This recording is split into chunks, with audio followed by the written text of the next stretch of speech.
Bienvenidos. En este tutorial vamos a presentar el método de bisección, que nos sirve para encontrar las raíces de ecuaciones no lineales. Entendemos que en el caso de las raíces de las ecuaciones no lineales, consideremos la ecuación f de x igual a 0, que expresa de forma general las ecuaciones de todo tipo. Por ejemplo, recordemos que tenemos ecuaciones cuadráticas y que expresadas en la ecuación cuadrática podemos utilizar la fórmula general para encontrar las raíces de las ecuaciones. En este caso, podemos decir que es un polinomio y que hay dos raíces que pueden ser halladas. Pero hay otras expresiones, por ejemplo, como las exponenciales, en las que habrá raíces de las ecuaciones y precisamente estas raíces son aquellos valores de x que hagan o que satisfagan la igualdad con 0 de la ecuación, como ocurre en estos dos casos. Hay valores de x que satisfacen la igualdad con 0. A esos valores de x les llamamos raíces de. Pero también hay otras situaciones, por ejemplo, con esta ecuación de estado de los gases. Si consideramos conocidas a la presión, a la temperatura y a las constantes, entonces el valor de V es el de una incógnita. Es decir, el valor de V es desconocido y es el que va a determinar las raíces de esta ecuación. Van a ser los valores de V que hagan 0 toda la expresión. En suma, las raíces de una función, de una ecuación, corresponden a los valores de x que satisfacen la igualdad, es decir, valores que hacen que la función sea 0. Gráficamente, podemos observar que a partir de la gráfica de una función, la raíz es el punto de intersección entre la gráfica y el eje de las abscisas. Entonces, observamos que algebraicamente podemos buscar una estimación de los valores que hacen 0 a la ecuación, o gráficamente, es decir, graficando las funciones, podemos encontrar el momento en que la función está en su raíz. Entonces, es muy importante indicar que esta búsqueda tiene sentido a partir del teorema de Bolzano.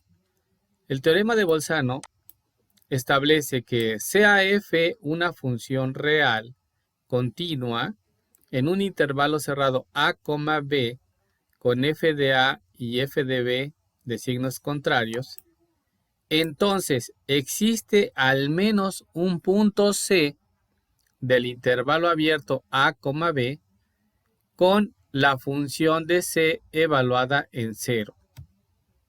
Entonces, el teorema está estableciendo un aspecto muy importante en las funciones respecto a las raíces que pueda tener.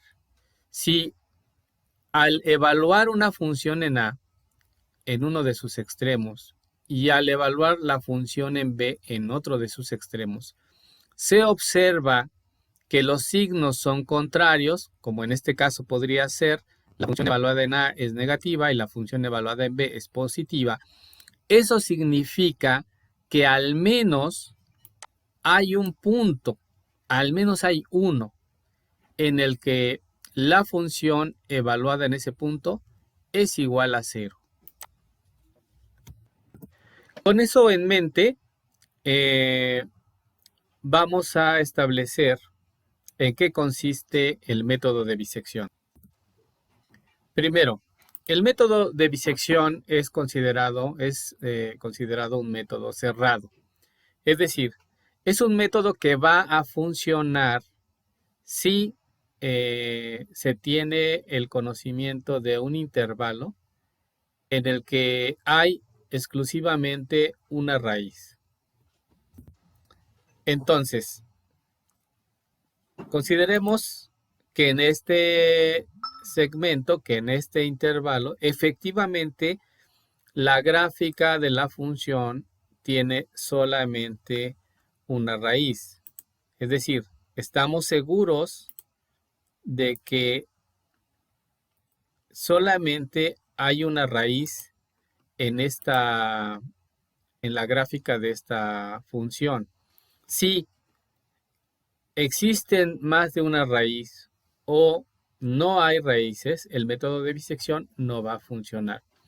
Por otro lado, considerando el teorema de Bolzano, tenemos que observar que la función evaluada en A, bueno, tenemos que observar que los extremos del intervalo tengan valores diferentes o sean de signo contrario, la función tenga valores de signo contrario. Por ejemplo, en este caso, aquí identificamos a la raíz y estamos observando que si yo evalúo la función en A, esta va a ser negativa, es decir, va a ser menor a 0. Y si evalúo la función en B, entonces la función en este caso es positiva. Así que por el teorema de Bolzano puedo determinar o puedo decir que al menos me voy a encontrar un lugar donde la ecuación o donde la función se iguala a 0. Es decir, voy a tener ahí una raíz. Entonces, el método de bisección se apoya en el teorema de Bolzano y estas son las condiciones que necesitamos para poder aplicar el método de bisección. Primero debemos considerar que tenemos un intervalo en el que hay una sola raíz de la función. Y tenemos que observar que al evaluar la función en los extremos del intervalo, la función tiene signos contrarios. Ahora, el método de bisección consiste en tomar el segmento y partirlo a la mitad. Digamos que aquí este punto es la mitad que hay entre del segmento A, del segmento AB. Y nombramos a esa mitad XR. Bien, entonces, nuevamente, el segmento, en el método de bisección, vamos a partirlo por la mitad, exactamente por la mitad. Entonces, lo que vamos a observar es que al hacer esa partición del intervalo, hay una parte en la que sí se conserva la raíz y otra parte en la que no se tiene. Hay un espacio que está vacío, que no tiene ninguna raíz. Entonces, esta particularidad es muy importante porque lo que vamos a hacer nosotros es que vamos a descartar el espacio que quedó vacío, el intervalo que quedó vacío. Es decir, de XR a B no lo vamos a considerar como vacío. XR es exactamente la mitad. Y podemos renombrar, tener un nuevo intervalo de A, B que contiene a la raíz. Entonces, inicialmente tenemos el segmento A, B, lo vamos a dividir a la mitad, vamos a eliminar la parte que no tiene la raíz y voy a definir un nuevo intervalo A, B. Entonces, renombro a XR como B y elimino la parte que no tiene a la raíz. Entonces, de esta manera, tengo el nuevo intervalo de A a B. El anterior pues lo descarté porque ya no me sirve porque no tiene a la raíz. Así que ahora con este nuevo intervalo voy a partir nuevamente a la mitad de este nuevo segmento. Y nuevamente observamos que a partir de XR, que es la mitad, voy a tener una parte que sí contiene a la raíz y otra parte que no lo contiene. Entonces, de manera similar, voy a eliminar la parte del segmento que no me conviene porque no tiene ninguna raíz. Y voy a renombrar nuevamente el intervalo. Entonces, estoy mostrando ahora que B toma el valor de XR, en este caso, y me queda un nuevo segmento más pequeño y que y que contiene a la raíz. Si ahora nuevamente parto el segmento, entonces observo nuevamente que ya en esta partición hay de nuevo dos partes, una que sí contiene a la raíz y otra que no lo contiene. En este caso, quedó la parte que no contiene a la raíz de A a XR, es la parte que no tiene a la raíz. Así que elimino el segmento que no contiene a esta raíz y defino un nuevo intervalo A, B. Ahora mi intervalo es más pequeño y poco a poco estoy acercándome al valor de la raíz de la función. Entonces, aquí tengo el nuevo segmento más pequeñito y que cada vez se acerca más al valor de la raíz.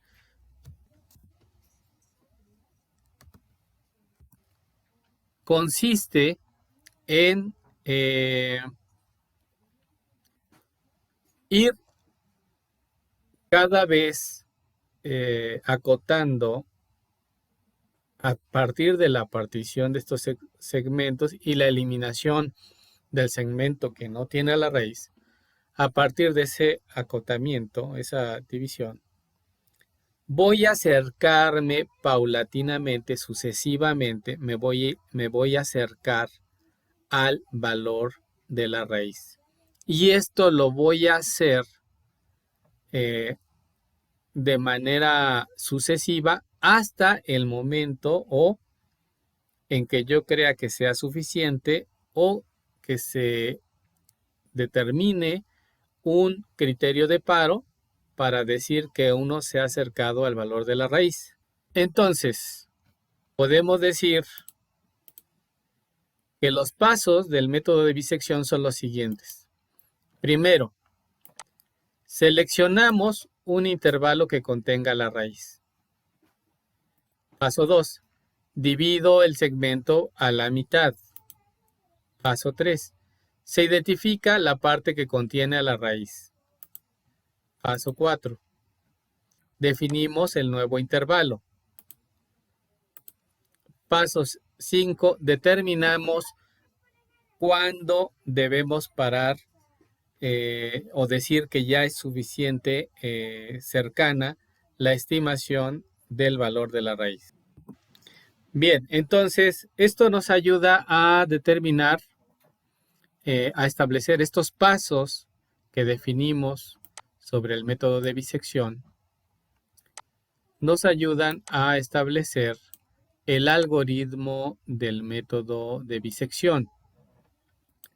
Entonces, el primer paso consiste en, efectivamente, determinar un intervalo de A, B que contiene a la raíz. Es decir, el intervalo que yo escoja debe garantizar que ahí exista la raíz. Ese es el primer paso. Si no garantizo que en ese segmento hay solamente, estrictamente, una raíz de la función, entonces el método no va a funcionar.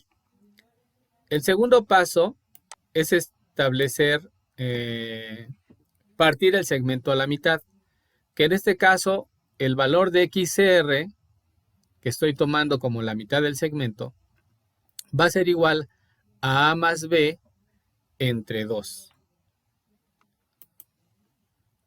Ahora, el paso 3 consiste en identificar, ¿verdad? Identificar la parte que contiene a la raíz.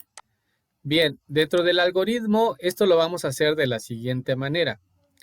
La multiplicación del valor de la función en el extremo A por el valor de la función de XR, si resulta ser mayor que 0, entonces significa que A tomará el valor de XR. Esto es de la siguiente manera. Supongamos que aquí tengo la raíz de la función, evidentemente está más pegada a B. Entonces, en el momento de realizar la partición en XR, observo que la función en XR es negativa y que la función en A también es negativa. Entonces, el producto de f de XR en esta situación, el producto de f de XR por f de A, va a ser negativo por negativo, que será mayor a 0. Entonces, A, el valor de A, tomará el valor de XR, o lo que es equivalente a eliminar esta parte del segmento.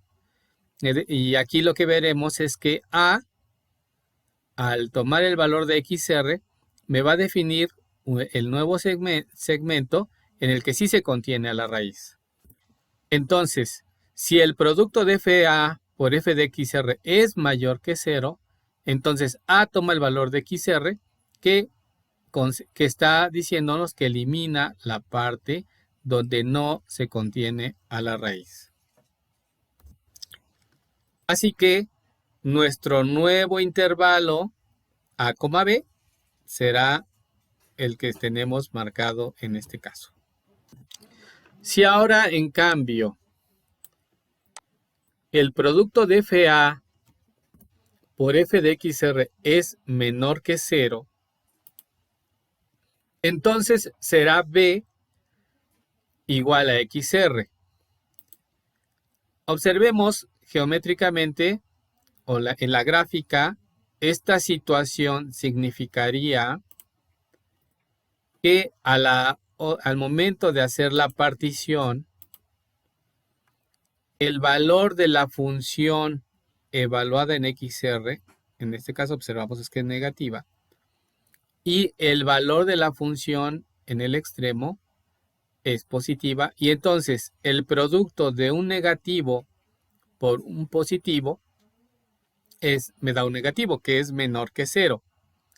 Entonces, observamos que el segmento que no contiene a la raíz sería el que se observaría en el extremo B, y por lo tanto, lo que conviene ahora es eliminar este segmento.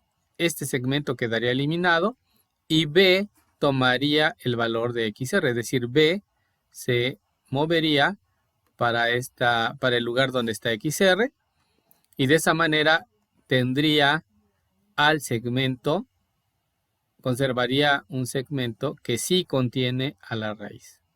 Basados en el análisis, en la revisión de los signos del extremo A con los de XR. Si ahora f de A por f de XR, aquí me falta una R, igual a 0, si esto es igual a 0, entonces XR es una raíz. ¿Sí? En el caso de que XR,